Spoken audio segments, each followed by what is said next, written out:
मेरे देश के कानून के स्तंभ मेरे बाबा साहेब के सहारे हैं। मेरे देश के कानून के स्तंभ मेरे बाबा साहेब के सहारे हैं। इतिहास के पन्नों का सबसे सुनहरा नाम है मेरे बाबा साहेब बहुत प्यारे। इतिहास के पन्नों का सबसे सुनहरा नाम है मेरे बाबा साहेब बहुत प्यारे।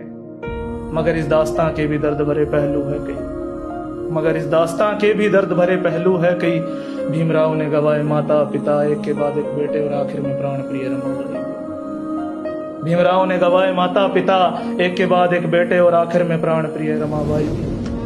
नानक चंद्र अट्टू लिखते हैं अपनी किताब में कि दर्द बहुत छिपाए बाबा साहेब ने मगर छिपाए छिपे नहीं। दर्द बहुत छिपाए बाबा साहेब ने मगर छिपाए छिपे नहीं।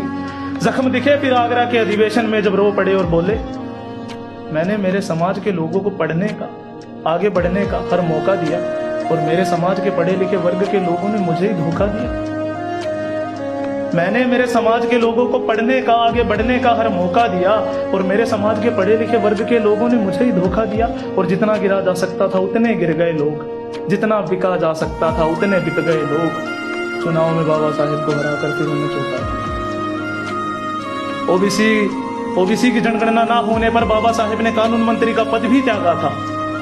ओबीसी की जनगणना ना होने पर बाबा साहेब ने कानून मंत्री का पद भी त्यागा था। अपने ही मसीहा को बार बार धोखा देता रहा वो समाज कितना अभागा था। अपने ही मसीहा को बार बार धोखा देता रहा वो समाज कितना अभागा था। मगर वो अपने पद से हिले नहीं, मगर वो अपने पद से हिले नहीं। 14 अक्टूबर 1956 अब बौद्ध धर्म अपनाने की तैयारी थी। 14 अक्टूबर 1956 अब बौद्ध धर्म अपनाने की तैयारी थी। तुम देख रहे हो ना, आखिरी सांस तक जंग जारी थी। सफल रहा नागपुर का जतन, वो भारत के इतिहास का सबसे बड़ा लाखों का धर्म परिवर्तन। सफल रहा नागपुर का जतन।